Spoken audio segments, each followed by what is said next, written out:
హల్లెలూయా. గనుక ఈ రోజున శుక్రవారం బుధవారం దినమందు ప్రార్థన పెట్టుకున్నాం. మేము ప్రార్థన పెట్టుకోవడం వలన ఒక 10 కుటుంబాలు ఆగిపోయాయి. 10 కుటుంబాలు ఆగిపోయాయి. ఆ విన్నపము, ఆ ప్రార్థన పెట్టిన యొక్క పోస్టర్ చూసిన వాళ్ళు ఉన్నారు, చూసి వచ్చిన వాళ్ళు కూడా ఉన్నారు. కొన్ని సమస్యలు బట్టి ఆగిపోయిన వాళ్ళు ఉన్నారు, కొంతమంది ఊరెళ్ళడం బట్టి ఆగిపోయి ఉన్నారు. కొంతమంది ఊరెళ్ళడము, లేకపోతే ఏదో పని బట్టి ఆగిపోవడం, ఏదో అనారోగ్య సమస్య బట్టి ఆగిపోయే వాళ్ళు ఉన్నారు.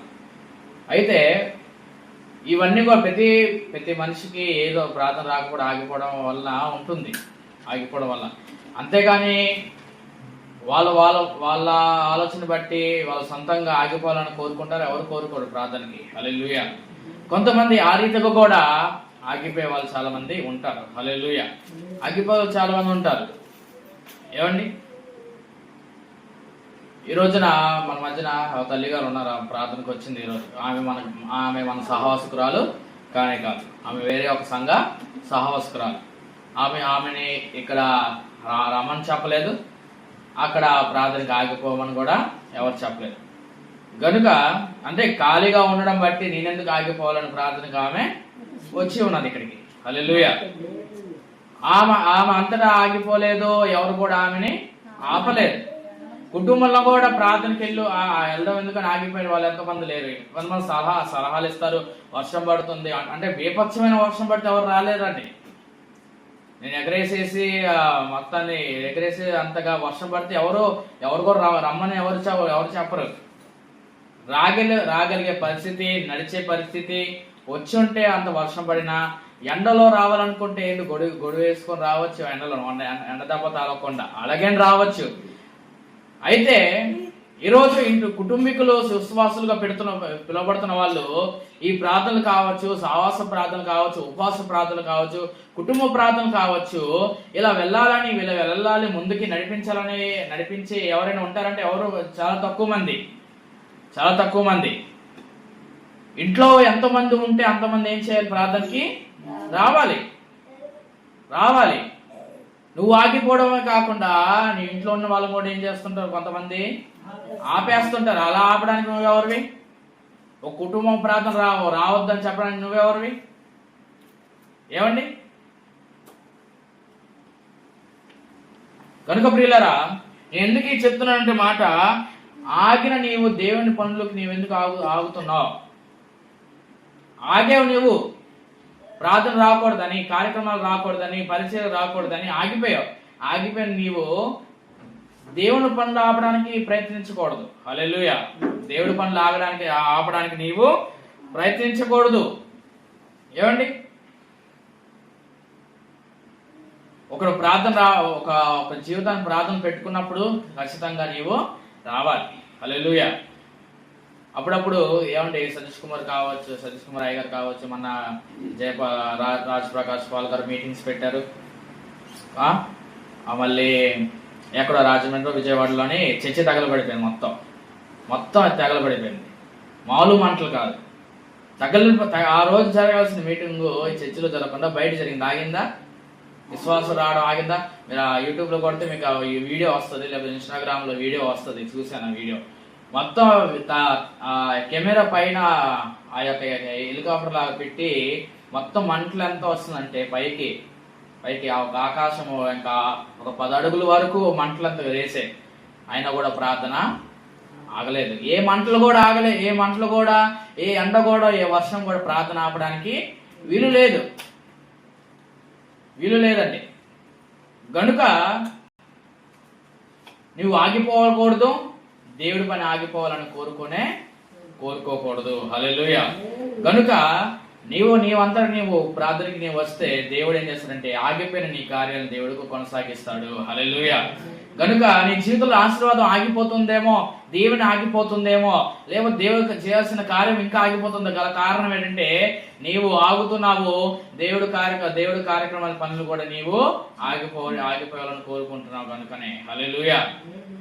నువ్వు ఆగిపోయేంత మాత్రం దేవుడి కార్యక్రమాలు, దేవుడి పనులు ఆగవు. 2 ముగ్గురితైనా ప్రార్థన జరుగుతుంది, జరిగిస్తాడు దేవుడు. ఏమండి, గిద్యోను ఇలా ఇది ఎలా జరుగుతుందంటే, ఎంతమందితో యుద్ధం జరుగుతుందంటే 300 మందితోటే యుద్ధం జరుగుతుంది. 300 మందితోటే. మిగతా వాళ్ళు ఏం చేశారు? న్యాయాధిపతుల గ్రంథం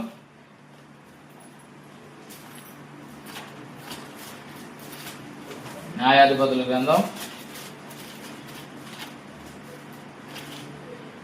గ్రంథం 7వ అధ్యాయం, న్యాయాధిపతుల గ్రంథం 7వ అధ్యాయం 3వ వచనం. న్యాయాధిపతుల గ్రంథం 7వ అధ్యాయం 3వ వచనంలోనే, కాబట్టి నీవు ఎవడు భయపడి వణుకుచుంటున్నావు, వాడు త్వరపడి గిలాదు కొండ విడిచి తిరిగి వెళ్ళవలెనని జనులు వినున్నట్లుగా ప్రకటించుమని గిద్యోనుతో సెలవిచ్చెను. అప్పుడు జనుల నుండి 22,000 మంది తిరిగి వెళ్ళిపోయారు. హల్లెలూయా, తిరిగి వెళ్ళిపోయారు. అంటే ఇప్పుడు యుద్ధం జరగాలంటే సైన్యం ఉండాలి లేదండి? యుద్ధం ఆగిపోవాలంటే సైన్యము ఎందుకో యుద్ధం ఆగిపోతే, సైన్యం లేకపోతే, రాజుకి సైనికులు లేకపోతే యుద్ధం ఆపేస్తారు, రాజు పడిపోతాడు. అవునా కాదా? సైన్యం ఉన్నవాడు ఏం చేస్తాడు? ఏ రాజైనా యుద్ధానికి ముందుకు వస్తాడు, యుద్ధాన్ని సిద్ధపరచుకుంటాడు. నా సైన్యం ఎంత ఉంది, ఎంతమంది 20,000 మంది ఉందని. కానీ ఇక్కడ ఎవరైతే భయపడి వణుకుచున్నాడో వాళ్ళు వెనక్కి వెళ్ళిపోవాలని దేవుడు ప్రకటన గిద్యోనుతో చేయబడినప్పుడు ఎంతమంది ఆగిపోయారంటే యుద్ధానికి 22,000 మంది ఆగిపోయారు. మళ్ళీ 6వ వచనంలో వచ్చేసరికి చేతితో నోటి కందించుకొని కతికిన వారి లెక్క 300 మంది. మిగిలిన జనులందరూ నీరు త్రాగుటకు మోకాలు కృంగిరి. హల్లెలూయా. చివరికి యుద్ధానికి ఎంతమంది రెడీ అయ్యారు, ఎంతమంది సిద్ధపడ్డారు అంటే 300 మందే. 300 అంటే 22,000 మందితో జరగాల్సిన యుద్ధాన్ని దేవుడు ఎంతమందితో జరిగిస్తున్నాడు? 300 మందితో జరిగిస్తున్నాడు. ఆ సినిమా కూడా రిలీజ్ అయింది 300 అని. ఏమండి, అదన్నీ బైబిల్ తోటే జరిగించాలంటే దేవుడు యుద్ధాన్ని దేవుడు 5 అయినా 10 మందితో అయినా యుద్ధాలతో అయినా ఆ దేవుడు యుద్ధాన్ని జరిగించేవాడు ఆ కాలంలోనే. హల్లెలూయా. ఎందుకంటే దేవుడు ఒక గొప్పతనం. అందుకని చరిత్రను చూసుకోవడానికి దేవుడు మనకి చరిత్రలు చూడడానికి సినిమాలు ఉన్నాయి, వీడియోలు కూడా ఉన్నాయి. గనుక దేవుడు నీ చరిత్ర మార్చాలంటే ఏ విధంగా అయినా సరే దేవుడు ఖచ్చితంగా మార్చగలుగుతాడు. నీ పరిస్థితి, నీ స్థితిగతులను, నీ కష్టాన్ని దేవుడు ఏ విధంగా అయినా మార్చగలుగుతాడు. అయితే 22,000 మందితో జరగాల్సిన యుద్ధాన్ని 300 మందితోటి దేవుడు జరిగించాడు. 300 మంది కూడా ఆగిన వారు కాదు. వాళ్ళు ఆగిపోవడమే కాకుండా యుద్ధాన్ని ఆగకుండా చూశారు. వాళ్ళు ఆగిపోవడమే కాకుండా ఆగకుండా ఉండడము. ఎంతమంది అయితే ఉన్నారో మీ యుద్ధాన్ని ఎలా జరిగించాలి, ఇశ్రాయేలు ప్రజల ఉన్న బానిసత్వాన్ని, ఇశ్రాయేలు ప్రజల మీద ఉన్న శత్రుత్వాన్ని, ఇశ్రాయేలు ప్రజల మీద ఉన్న ఆ ఈహన స్థితిని, ఇశ్రాయేలు ప్రజలు ఉన్న కష్ట దినాల్ని పోగొట్టడానికి, అవి ఆపడానికి ఏం చేయాలి? మేము యుద్ధానికి ముందు వెళ్ళాలి. హల్లెలూయా, ముందు వెళ్ళాలి. ఇప్పుడు వాళ్ళంతా ఆగిపోయారు అనుకుంటే ఫిలిస్తీన్ల మిద్యానీయుల యొక్క శ్రమలు వాళ్ళకి ఇంకా కొనసాగించబడుతూనే ఉంటాయి. హల్లెలూయా. ఇంకా మిద్యానీయుల యొక్క తిప్పలు, మిద్యానీయుల యొక్క బాధలు, మిద్యానీయుల యొక్క బానిసత్వం, మిద్యానీయుల యొక్క కష్టములు ఇంకా ఇశ్రాయేలుకి ఇంకా తప్పవండి. ఒకవేళ ఆగే పరిస్థితులు వాళ్ళు ఉంటే వాళ్ళకి ఆ మిద్యానీయుల చేతుల నుంచి విడుదల, మిద్యానీయుల మీద విజయము, మిద్యానీయుల నుంచి ఆ యొక్క కష్టాల నుంచి విడుదల పొందారంటే 300 మంది ఆగకుండా వాళ్ళు ఏం చేశారంటే యుద్ధానికి సిద్ధమయ్యారు. హల్లెలూయా. కనుక ప్రియులారా, మిగతా ఇశ్రాయేలు ప్రజలందరూ కూడా మా మీద మిద్యానీయుల చెయ్యి తీసివేయబడింది, మిద్యానీయులు పెట్టే శ్రమలు మాకు ఇంకా లేవు అని చెప్పుకోవడం గల కారణం ఏంటంటే 300 మంది ఆగిపోకుండా యుద్ధానికి సిద్ధంగా ఉన్నారు. వారిని బట్టి వీళ్ళు చెప్పుకున్నారు. కానీ ఆ చెప్పుకునే వాళ్ళందరూ కూడా యుద్ధానికి ఆగిపోయిన వాళ్ళు కాదా? ఆగిపోయిన వాళ్ళే. రోజు ఆగిపోయిన వాళ్ళు కూడా గొప్పలు చెప్పేసుకుంటున్నారు. ఈరోజు నీ కుటుంబానికి ఆశీర్వాదం రావడానికి నువ్వు ఆశీర్వాదం కలగకుండా ఉండడం కారణం ఏంటంటే నువ్వు ఆగిపోవడం కాదా? ప్రార్థనకి ఆగిపోవడం నువ్వు కారణం కాదా? ఏమండి? కనుక నువ్వు ఏమైతే దేవుడి నుంచి రావాలని కోరుకుంటున్నావో, ఏదైతే అనుభవించాలని కోరుకుంటున్నావో అవి వాటిని ఆపే వ్యక్తివి నీవే ఉండకూడదని దేవుడి వాక్యము సెలవిస్తున్నది. హల్లెలూయా, సెలవిస్తున్నది. కనుక దేవుడి కార్యాలు అవంతంగా నీ జీవితంలో జరగాలంటే, దేవుడు వర్షం వలె నీ మీద కురిపించబడాలంటే, ఆగకుండా అలా జరగాలంటే నువ్వు ఆగే వ్యక్తివేనా, లేకపోతే ముందుకు వచ్చే వ్యక్తి అవసరం జ్ఞాపం చేసుకుండాలి. హల్లెలూయా. దేవుడి యొక్క భక్తిలో, దేవుడి యొక్క విశ్వాసములో, దేవుని యొక్క నమ్మకములో నడిపించబడుతున్న ఏలియా ఏం చేశాడండి? తాను నిలబడి ఆకాశం వైపు చూసి వర్షము 3 సంవత్సరాలు ఆపగలిగాడండి. హల్లెలూయా. వర్షాన్ని ఆపగలిగాడు. ఎందుకంటే తాను ఆగే వ్యక్తి కాదు, అక్కడ వరకు ఇంకా చాలా అనుకునే వ్యక్తి కాదు.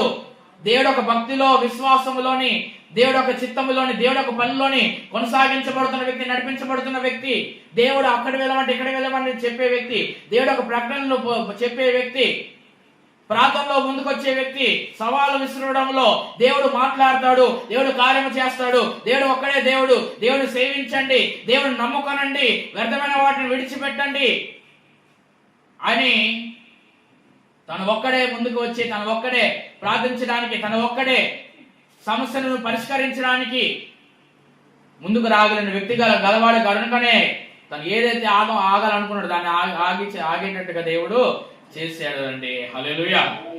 కనుక ప్రియులారా, ఏలియా ఏది ఆగమంటే అది ఆగేది, ఏది రమ్మంటే అది వచ్చేది. హల్లెలూయా. నువ్వు అటువంటి వ్యక్తివేనా? నీ జీవితంలో ఏది నువ్వు ఆగకుండా విశ్వాసములో, భక్తిలో, ప్రార్థనలో, సహవాసంలో నువ్వు ముందుకు సాగాలే కానీ ఆగే వ్యక్తివిగా ఉండకూడదు. ఒకవేళ నువ్వు ఆగే వ్యక్తివి అయితే నీ జీవితంలో కార్యాలన్నీ కూడా ఆగిపోతాయి. హల్లెలూయా, ఆగిపోతాయి. గనుక ప్రియులారా, గిద్యోను విషయంలో కొంతమంది ఆ యుద్ధము చేసే ప్రకటనలో కొంతమంది ఆగిపోయారు. 300 మంది మాత్రమే యుద్ధానికి సిద్ధమయ్యారు. హల్లెలూయా. కనుక ప్రియులారా, మనమంతా ఆగిపోయిన వారి గుంపులో ఉండకుండా ముందుకొచ్చే గుంపు వారముగా ఉండాలండి. హల్లెలూయా. ఆగిపోతారు వాళ్ళని చూసుకోకూడదండి, వాళ్ళని చూసుకోకూడదు. ఏమండి? కనుక ఇంకా లేఖనాలు కొన్ని విషయాలు చెప్పాలి. ఏ విషయాల్లో ఆగుతున్నారో ఒకసారి మనకు జ్ఞాపకం చేసుకున్న వారముగా ఉండాలండి. చూడండి, 1 సమూయేలు 2వ అధ్యాయం 16-17 వచనాలు. 1 సమూయేలు 2వ అధ్యాయం 16-17 వచనాలు. 2వ అధ్యాయం 16-17 వచనాలు.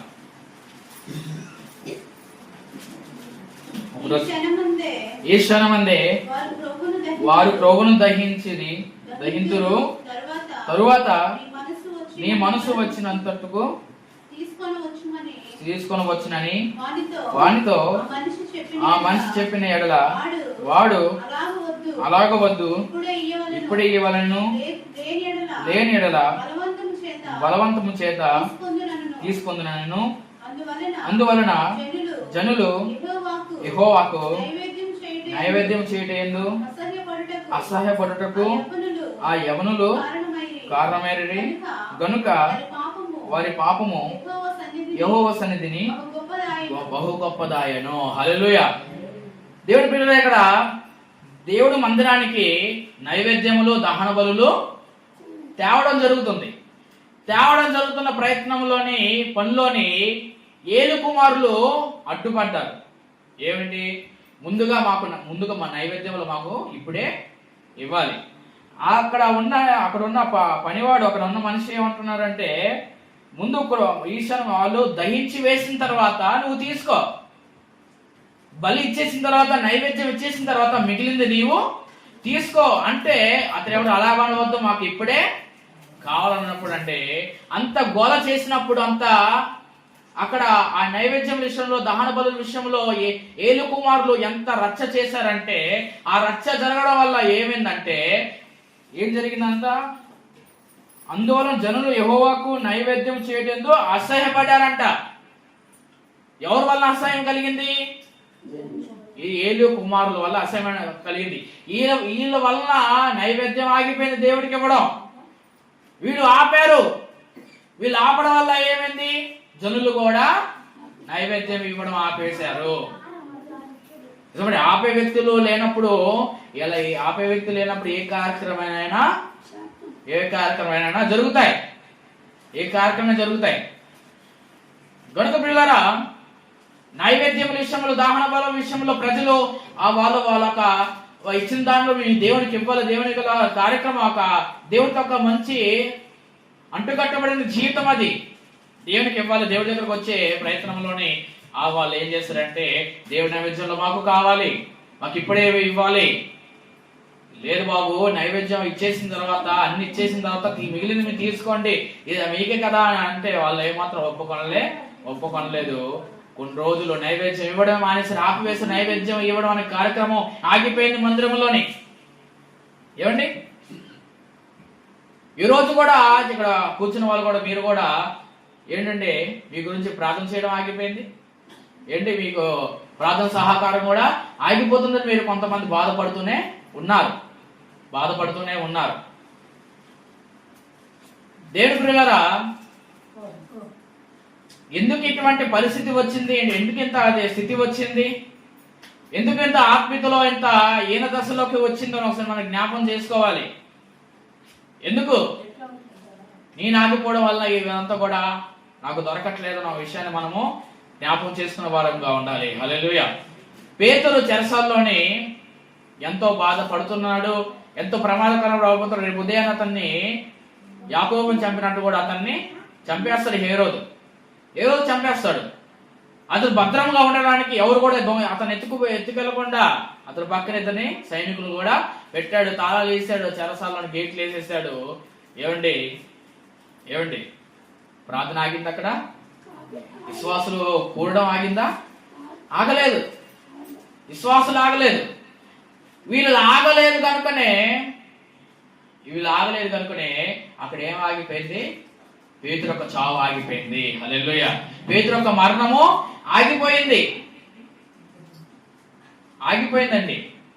ఎందుకంటే వీళ్ళు ప్రార్థన చేయడం ఆగలేదు కనుకనే, అక్కడ ఎవరు కూడా ఆపేవాళ్ళు ఎవరు లేరు కనుకనే, ఎవరు కూడా ఏ ప్రార్థన చేస్తాం ఈ టైంలోని, ఈ ప్రార్థన చేస్తాం ఈ టైంలోని, ఆ పేతురు గురించి ప్రార్థన చేయడం అంత అవసరమా అని ఎవరు కూడా చెప్పేవాళ్ళు, సహాయం ఇచ్చేవాళ్ళు ఎవరు కూడా లేదండి.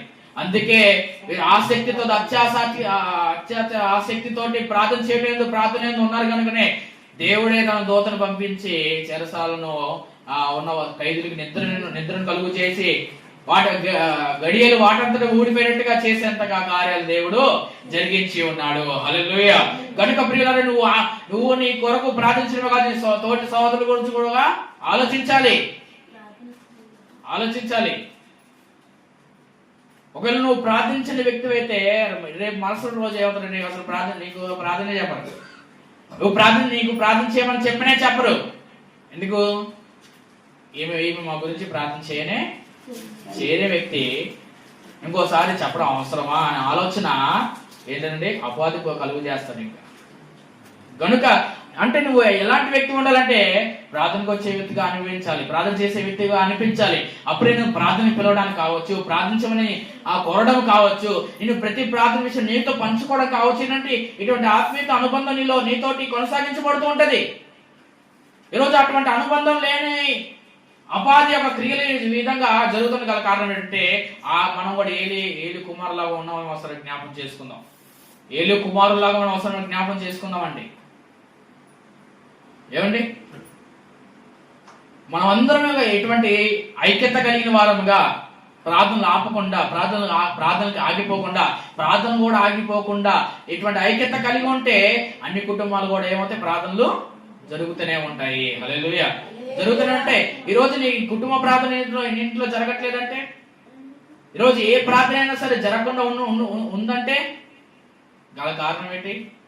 ఆగిపోయే వాళ్ళు చాలా మంది ఉంటారు.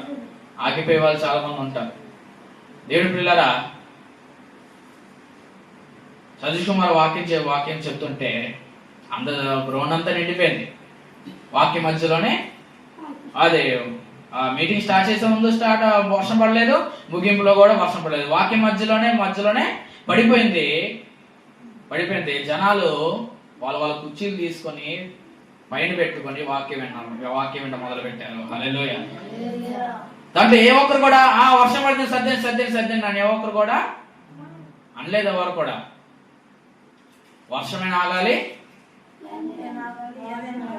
ఏదైనా వర్షమైనా ఆగాలి. ఆ వర్షం అయితే ఆగదు, నీవు కూడా ప్రార్థనలో ఆగదు. ప్రార్థనకు వచ్చావు, ప్రార్థన అయిపోయిన తర్వాత నువ్వు వెళ్ళడం ఒక తీర్మానంతో నీవు దేవుడి మందిరానికి రావాలే గాని ఏ మాత్రం నీవు అటువంటి ఆగిపోవాలని ఆపే పరిస్థితులు వచ్చినా కూడా నువ్వు ప్రార్థనకి రావాలి. నీ నైవేద్యం నీ నైవేద్యం తీసుకొచ్చి నువ్వు ఇవ్వాలి. నైవేద్యం ఇచ్చుట ఎందుకు నువ్వు ఆగిపోకూడదు. ఆపే మనుషులు ఉంటే నువ్వేం చేయాలి? నువ్వు ప్రార్థన చేయాలి వాళ్ళ గురించి. ప్రభు, నా కుటుంబంలో ప్రార్థన జరగట్లేదు, దేనివల్ల ఆగిపోతుందో ఒకసారి మనం దేవుని ఎడల మొరలెడుతూనే ఉండాలి. హల్లెలూయా. దేవుని ఎడల మొరలెడుతూనే ఉండాలి. ఏమండి, ఎడ్వర్డ్ విలియం గారు ఆయన ప్రార్థన చేసుకుంటున్నాడండి. ప్రార్థన చేసుకుంటుంటే ప్రార్థనకి ఆటంకంగా పక్కింటోళ్ళు ఎక్కువ సినిమా పాటలు పెట్టి సౌండ్ పెంచారు. బాగా పెంచుతూ ఉంటే ఆయన ప్రార్థన చేస్తున్నాడు, దేవా నేను ఇప్పుడు ప్రార్థన చేయాలంటే మా పక్కింటోళ్ళు పాటలు ఆగిపోవాలి, నా ప్రార్థన ఆగిపోతుంది, నా ప్రార్థన ఇంకా చేస్తుండాలంటే నువ్వు పక్కడి పాటలు ఆపేయాలంటే దేవుడు ఏం చేశాడు? ఏకంగా కరెంటే ఆపేశాడు. హల్లెలూయా. ఏకంగా కరెంటేనే ఆపేశాడు. ఇది జరిగిన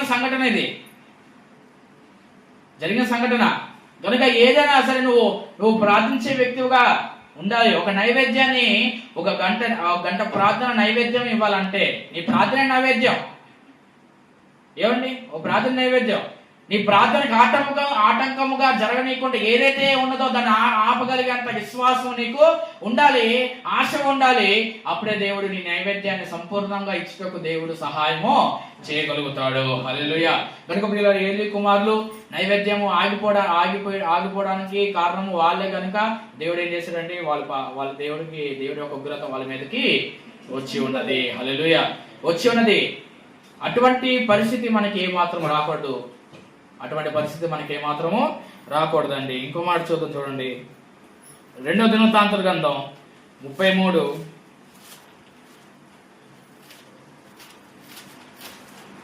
2వ దినవృత్తాంతముల గ్రంథం 33 13వ వచనం చదువుకుందాం. 2వ దినవృత్తాంతముల గ్రంథం 33 13వ వచనంలోని ఆయనకు మురళిడగా ఆయన అతని విన్నపములను ఆలకించి యెరూషలేమునకు అతని రాజ్యంలోనికి అతని తిరిగి తీసుకొచ్చినప్పుడు యెహోవా దేవుడై ఉన్నాడని మనసే తెలుసుకొనెను. హల్లెలూయా. ఇక్కడ మనషే హిజ్కియా కుమారుడు. ఇతడు దేవుడు మొరలేయడం కానీ, దేవుడికి ప్రార్థన చేయడం కానీ, దేవుని సేవించడం కానీ ఏమాత్రమో ఇష్టపడని వ్యక్తి.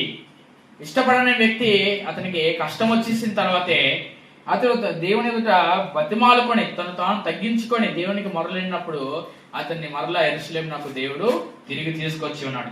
తిరిగి తీసుకొచ్చిన తర్వాత అతను చేసిన ఏంటంటే 15-16 వచనంలోని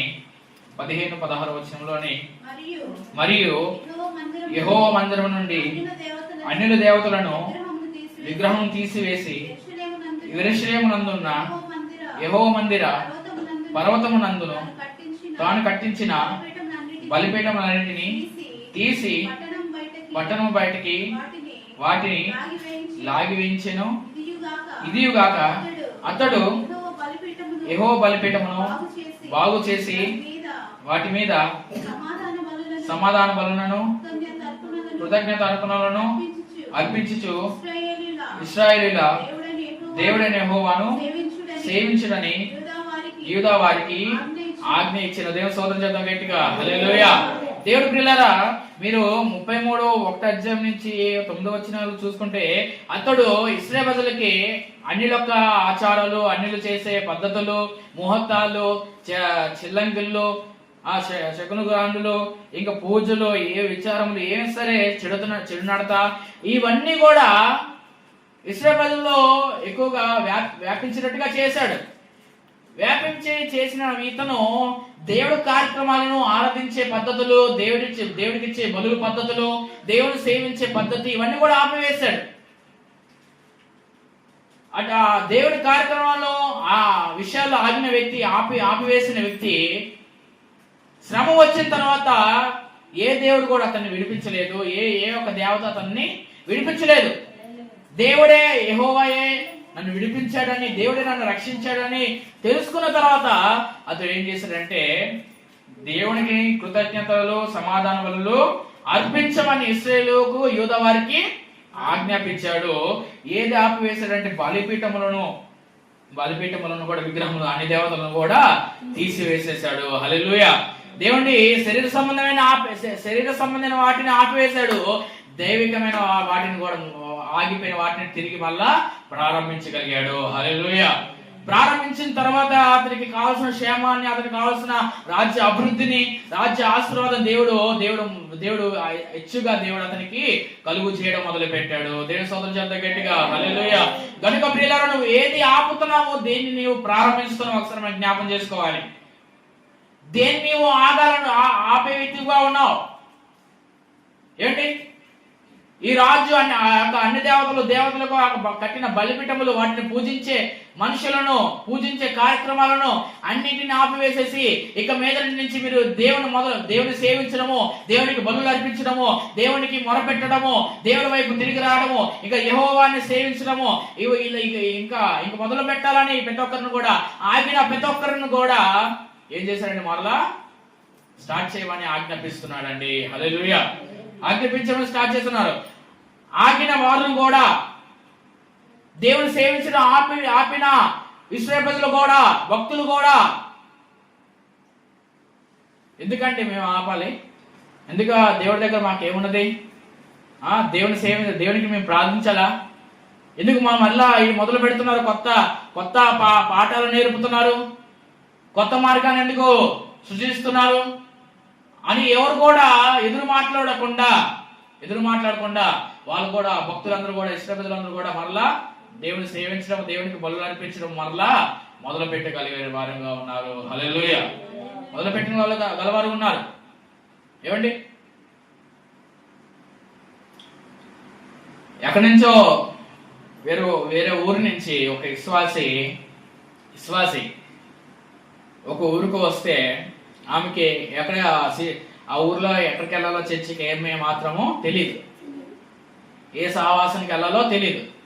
అయితే కింద గ్రౌండ్ ఫ్లోర్ లో ఉన్న వాళ్ళు ప్రార్థనకి వెళ్తుంటే ఆమె అడిగినంట, ఏమండి మీరు ఏ చర్చికి వెళ్తున్నారు? మేము కూడా మీ సహవాసానికి వస్తామంటే ఆమె ఏం చెప్పాలి?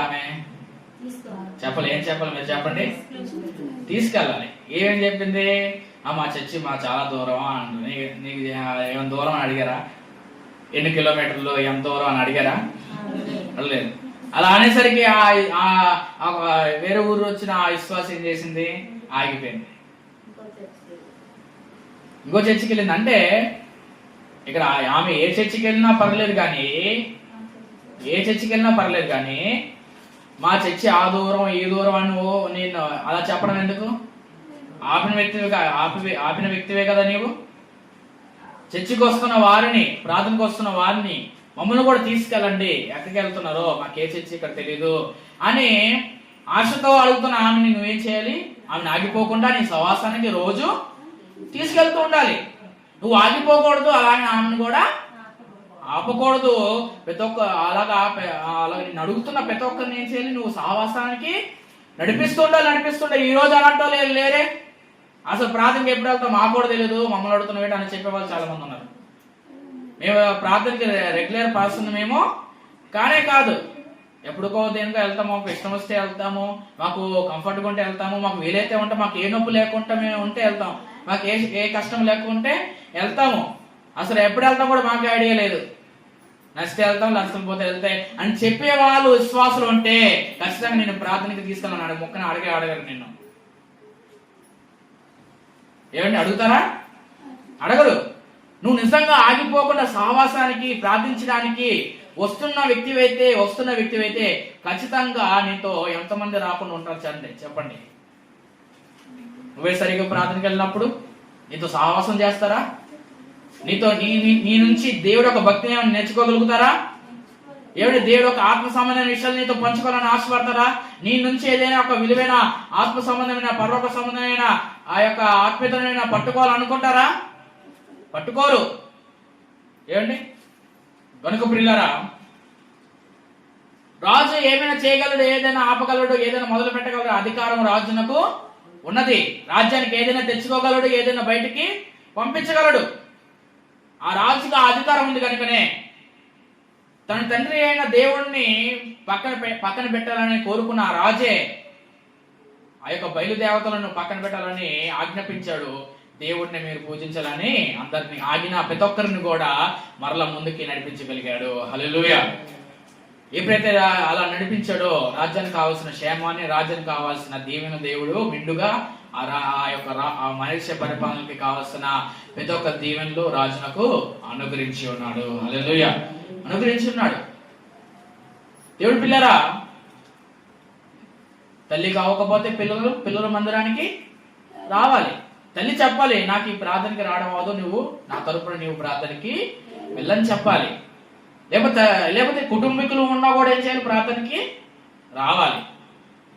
రావాలండి. దేవుడి పిల్లరా, మన క్రిస్మస్ ప్రార్థన జరిగింది. ఏమండి క్రిస్మస్ ప్రార్థన జరిగింది.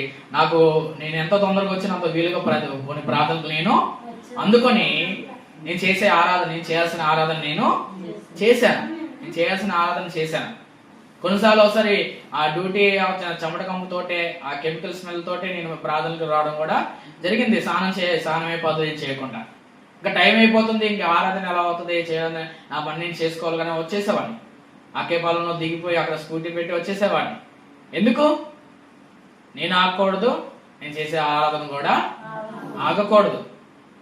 అంటే ఎవరైనా చేయొచ్చు, ఎవరైనా తాత చేయొచ్చు, అమ్మమ్మ కూడా చేయొచ్చు. కానీ నేను రాగలే పరిస్థితి ఉండి కూడా, నేను వచ్చే సమయం ఇంకా ఉండి కూడా నేను ఆపుకున్నానంటే దేవుడు ఏం చేస్తాడు? నాకు రావాల్సిన ఆశీర్వాదం దేవుడు ఆపుతాడు దేవుడు. కనుక నువ్వు రాలేని సమయం లేకపోతే, రాలేని పరిస్థితి ఏమైనా ఉంటే, రాలేని దూరం ఏదైనా ఉంటే దాంట్లో ఎటువంటి తప్పిదము లేదు. నీకు రావడానికి అన్ని విధాలుగా ఉంటే ఖచ్చితంగా నువ్వేం చేయాలి? ఇది గెహాజీ లాగా ఎటువంటి అబద్ధం ఆడకుండా ఖచ్చితంగా దేవుడు ప్రార్థనకు సహవాసంగా నీవు రావాలి. గెహాజీ లాగా నేను ఎక్కడే ఉన్నాను ఏదైనా కారణాలు సాకులు చెప్పితే దేవుడు పిల్లరా, దేవుడు ఒక ఆత్మ నీ చుట్టే ఉన్నది. హల్లెలూయా. ఆనాడు ఎలీషా మనసు గెహాజీతో ఉంటే ఈరోజు దేవుడు ఒక ఆత్మ ప్రతి ఒక్కరిని కూడా గమనిస్తూ ఉన్నది. హల్లెలూయా. ఏమండి దేవుడు పిల్లరా, ఇటు సెంట్రల్ పార్క్ వైపు చర్చి వైపు ఒక ముసలమ్మ ప్రార్థనకి బండి మీద దిగి వెళ్ళిపోతే ఎవరో కుర్రోడు అడిగాడు, ఏమో ముసలమ్మ ఈ వయసులో కూడా నీకు ప్రార్థన అంత అవసరమా అంటే ఆమె ఏం చెప్పింది? బాబు నా మనవడు ఉన్నాడు, నాకు బండి రాదు, నేను ఆటో ఎక్కేయగలిగే అంత శక్తి బలం ఆ ఓపిక నాకు లేదు. ఉన్నాడు కనుక ఏం చేసింది? మనవాడిని ప్రార్థనకి దిగబెట్టమని అడిగింది. కొంతమంది ఇంట్లో మగవాళ్ళు ఉన్నా కూడా ఈ స్త్రీలు ఏం చేస్తారు? అడగరు, ప్రార్థన దిగబెట్టు కానీ. ఉన్నవారు అడగరు. ఏమండి దేవుడు పిల్లరా, నువ్వు దేవుడు కార్యక్రమాలకి, దేవుడు ఒక సహవాసం రావడానికి ఎన్నో ఉంటాయి రావడానికి. కనుక పిల్లరా, అందుకే ఇక్కడ రాజు ఏం చేశాడండి? ఇశ్రాయేలు ప్రజలకు చాలా భయంకరమైన వ్యర్థమైన అలవాట్లను నేర్పించాడు. దేవుని సేవించడం అలవాట్లన్నీ మానేయండి, దేవుని సేవించడం అలవాటును మీరు నేర్చుకోండి అని ఒక ఖండితమైన ఆజ్ఞ ఇవ్వడం ఇక్కడ జరిగి ఉన్నది. హల్లెలూయా. ఇంకో మాట చదువు చూడండి, యెహోషువ గ్రంథం 7వ అధ్యాయం, యెహోషువ గ్రంథం 7వ అధ్యాయం 4-5 వచనాలు. యెహోషువ గ్రంథం 7వ అధ్యాయం 4-5 వచనాలు. యెహోషువ గ్రంథం 7వ అధ్యాయం 4-5 వచనాలు. కాబట్టి జనులలో ఇంచుమించు 3000 మంది అక్కడికి వెళ్ళింది గాని వారు హాయి వారి ఎదుట నిలవలేక పారిపోయింది. అప్పుడు హాయి వారు వారిలో 36 మనుషులను హతమ చేసిరి, మరియు తమ గవని యొద్ద నుండి శబరిమును వరకు వారిని తరిమి మొరేదులో వారిని హతమ చేసిరి. కాబట్టి జనులు గుండెలు కరిగి మీరైపోయేను. హల్లెలూయా. దేవుని పిల్లలారా, ఇక్కడ ఇటువంటి పరిస్థితి, పారిపోయేంత పరిస్థితి, ఏమండి హతమయ్యే పరిస్థితి, చాలా భయంకరంగా మనుషులందరూ కూడా హతమవలసిన పరిస్థితి ఎవరి వల్ల జరిగిందంటే, హాయి మీద రావాల్సిన విజయము, హాయిని పట్టణాన్ని స్వాధీనపరచుకోవాల్సిన ఆశీర్వాదము ఎవరి వల్ల ఆగిపోయిందంటే, ఎవరి వల్ల ఆగిపోయిందండి? యూదా గోత్రములో జెరహు మునిమనుడును జబ్ది మనవుడును కర్మి కుమారుడైన ఆకాను శపితమైన చేయబడిన దానిలో కొంత తీసుకుని యెహోవా ఇశ్రాయేలు మీద గనుక యెహోవా ఇశ్రాయేలు మీద కోపగించెను. హల్లెలూయా. ఎవరి వల్ల ఆగిపోయింది హాయిపట్నం మీద విజయము?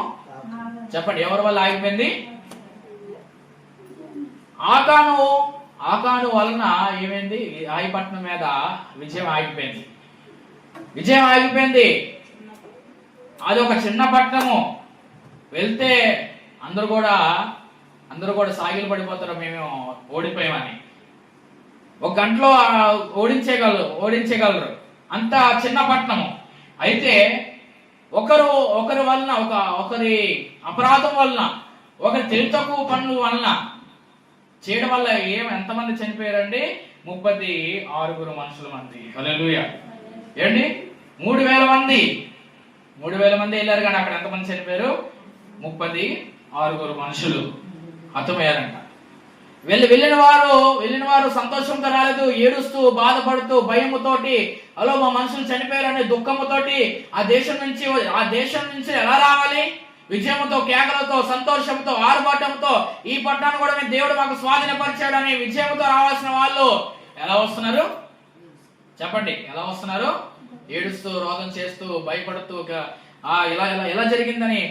యెహోషువ అయితే బట్టలు చింపుకొని, ప్రభువా ఎందుకు ఇలా జరిగింది, ఎందుకు వాళ్ళ ఎదుట మమ్మల్ని ఎందుకు నిలవలేక పారిపోయేటట్టుగా చేసావు, వాళ్ళ ఎదుట మేము ఎందుకు ఎంత భయంకరంగా ఓడిపోయాము అని యెహోషువ బట్టలు చింపుకొని ప్రార్థన చేస్తుంటే దేవుడు అంటున్నాడు అండి, చూడండి 10వ వచనంలోని ఏమంటున్నాడు ఇక్కడ?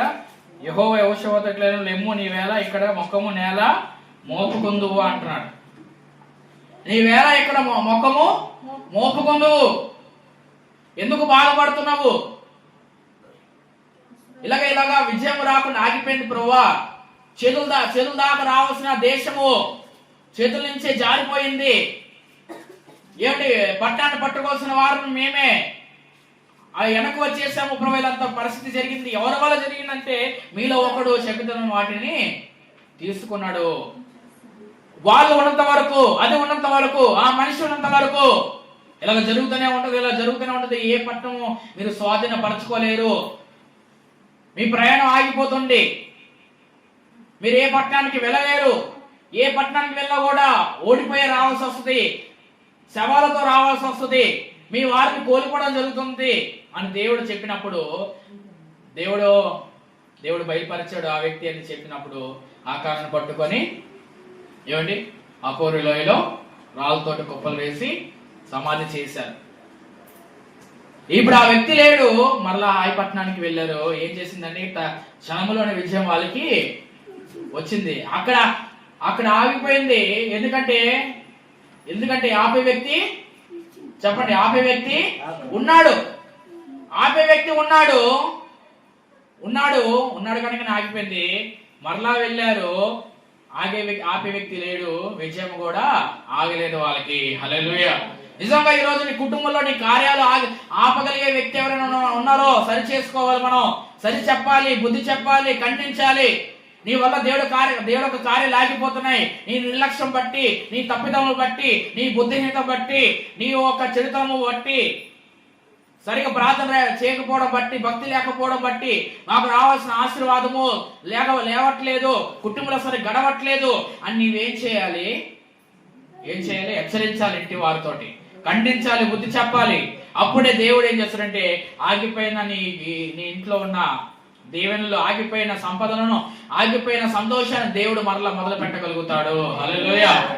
మొదలు పెట్టగలుగుతాడు. ఈరోజు సంఘంలో కూడా దేవుడు యొక్క అభివృద్ధి ఏంటి? పౌలు గారు ఏమన్నారు?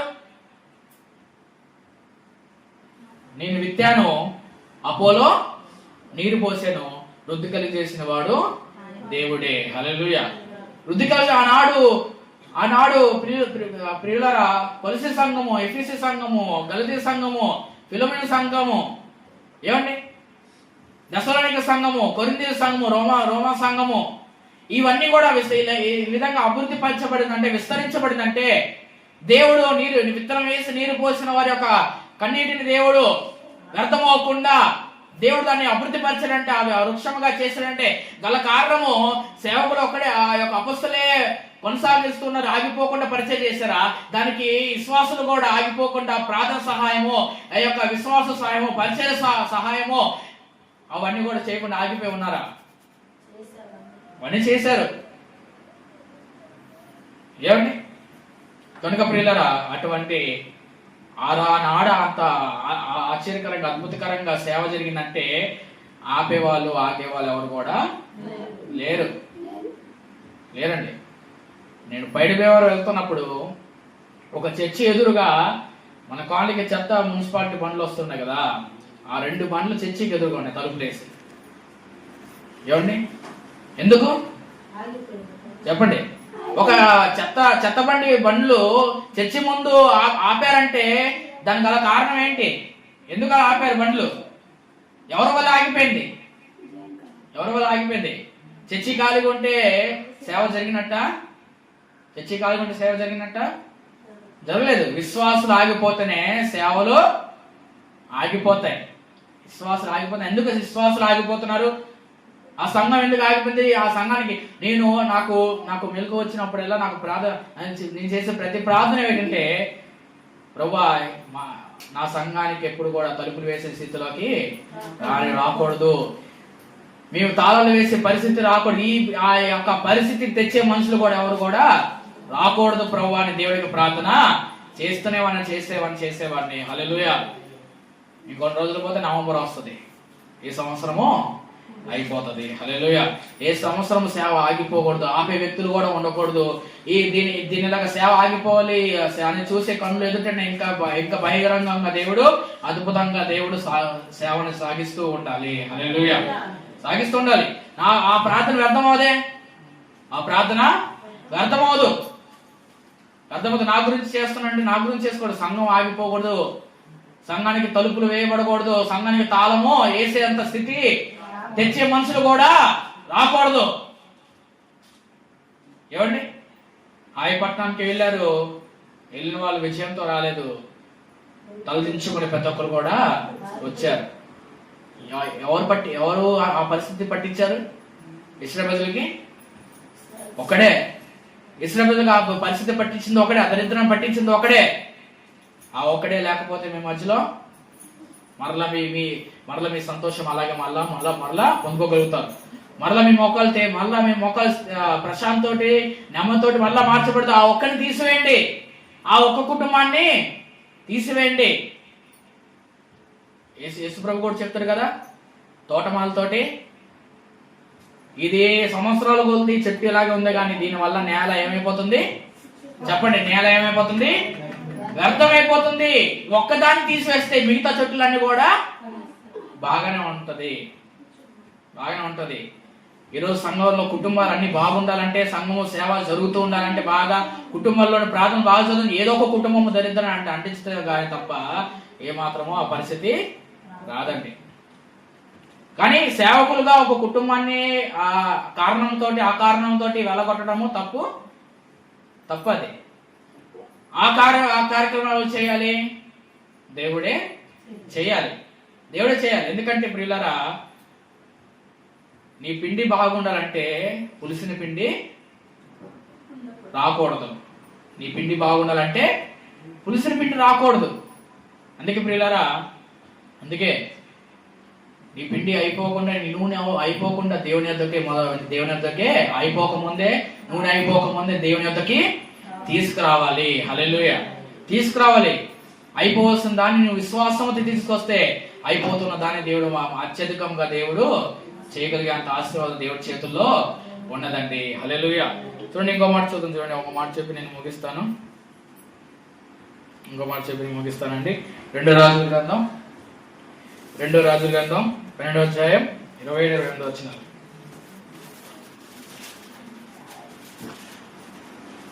2 రాజుల గ్రంథం 12వ అధ్యాయం 27-28. సరే 1 రాజులు 12వ అధ్యాయం 1 రాజులు 12వ అధ్యాయం 27-28 వచనాలు. ఆలోచన చేసి 2 బంగారపు దూడలను చేయించి జనులను పిలిపించి, యెరూషలేమునకు పోవుట మీకు బహు కష్టము. నీకు ఎవరైనా చెప్పారా బహు కష్టం అని? ఎవరైనా మందిరానికి పోవాలంటే ఎవరైనా కష్టం చెప్తారండి? ఈ రాజు ఏం చేస్తున్నాడు? మీరు యెరూషలేమునకు పోవుట మీకు బహు కష్టము. ఏంటి ఆ రోజే కష్టమా? ఎన్ని రోజులు వెళ్ళట్లేదు ఇశ్రాయేలులో యెరూషలేమునకు? ప్రయాణించట్లేదా? యేసుప్రభు కూడా యెరూషలేము దగ్గరికి వెళ్ళడానికి గాడిద ఎక్కి వెళ్ళాడు. యేసుప్రభుకి కష్టం అనిపించిందా?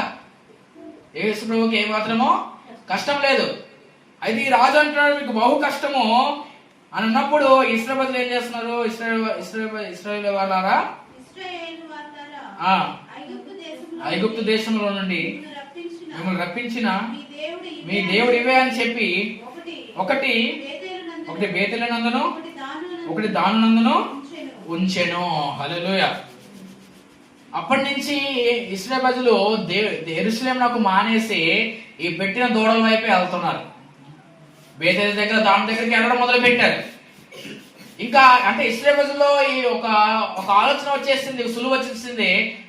ఇక దేవుడి మందిరంకి వెళ్ళడం ఎందుకు, వీటి దగ్గరికి వెళ్తే చాలులే, అంత ప్రయాణం అక్కర్లేదు అనే ఆలోచన ఈ రాజు తీసుకువచ్చేసాడు. ఇదంతా ఎందుకు? ఈ ఇశ్రాయేలు ప్రజల వాళ్ళు మళ్ళా యెరూషలేముకి వెళ్తే యెరూషలేములో ఎవరున్నారు? రెహబాము, దావీదు, సొలొమోను కుమారుడైన రెహబాము ఉన్నాడు. అక్కడ యూదా పట్టణం ఉంది. ఆ యెరూషలేముని ఇదంతా కూడా ఎవరికి ఇచ్చారంటే యూదా పట్టణానికి దేవుడు ఇచ్చి ఉన్నాడు. అది రాజధాని. ఇశ్రాయేలు ప్రజలకి రాజధాని షోమ్రోన్ పట్టణం. ఏమండి? యూదాకి రాజధాని యెరూషలేము పట్టణం. దేవుడు డివైడ్ చేస్తాడు. యెహోషువ చీట్లు వేస్తున్నప్పుడు యెరూషలేము స్వాస్థ్యము బిన్యామీను గోత్రానికి వచ్చి ఉంటుంది. అందుకే యూదావారు బిన్యామీలు యెరూషలేములో చుట్టూ ఉంటారు. అందుకే అక్కడ ఈ యూదా పట్టణం అక్కడే ఉంది కనుకనే, యెరూషలేములో ఉన్నది కనుకనే ఇశ్రాయేలు ప్రజలు అటు వెళ్ళాల్సి వస్తుంది. అటు వెళ్తే ఈ ఇశ్రాయేలు ప్రజలు నన్ను వదిలేసి ఆయన రాజు అంటారేమోనో, నన్ను వదిలేస్తారేమోనో, అటు వెళ్ళనీయకుండా దేవుడి మందిరానికి వెళ్ళడం బహు కష్టమని ఒక ఆలోచనని, ఒక రాయి విసిరేసేసి వెళ్ళనీయకుండా 2 దూడలను చేసేసి దేవుడి మందిరానికి ఆపివేశాడు. ఇలా చేయడం వల్ల ఏమైందండి? యారోబాము కుటుంబానికి గొప్ప శాపము తీసుకొచ్చాడు. హల్లెలూయా. అంటే దేవుడి మందిరానికి వెళ్ళడం ఆగిపోతే, ఒక సహోదరుని నువ్వు ఆపితే దేవుడి నుంచి తప్పకుండా ఏమొస్తుంది? నీకు శాపం వస్తుంది. కనుక నువ్వు దేవుడి మందిరానికి ఆగిపోతే నీకు ఏదో విశ్రాంతి, దేవుడి ప్రార్థన రాకపోతే ఏదో నెమ్మది, ఏదో సుఖం వచ్చిందంటే అది నీ అపోహ. నీ కుటుంబం దేవుళ్ళు ఏమాత్రమో రాదు. బైబిల్ ఏం చెప్తుంది? నీతిమంతుల తలల మీదకి ఆశీర్వాదం వచ్చును, భక్తిహీన గుడారం మీదకి శాపం వచ్చును. కనుక నువ్వు నీ కుటుంబం మీదకి దీవెనలు వచ్చే విధంగా ప్రతి కుటుంబ ప్రార్థనకి సంఘంలో జరుగుతున్న ప్రతి సహవాసానికి వచ్చి నీ కుటుంబానికి దీవెనలు వచ్చేటట్టుగా నీవు అటు విధంగా ఆత్మీయ జీవితం కలిగి ఉండాలి. ఆగిపోతూ ఉంటే నీ కుటుంబానికి ఏది కూడా ఏమి ఇవ్వడు. కనుక ప్రియులారా, ఆగిపోయే వ్యక్తిగా ఉండకూడదు, ఆపే వ్యక్తిగా ఉండకూడదు. నీ తోటి సోదరులు కూడా ఆగిపోయే విధంగా నువ్వు చేయకూడదు. నువ్వు రావాలి, నీ ద్వారా కార్యక్రమాలు సంఘంలో జరగాలి, నీ వలన ఇంకొకరు కూడా వస్తూ ఉండాలి. ఈ కొద్దిపాటు దేవుడు దీవించిన కాక.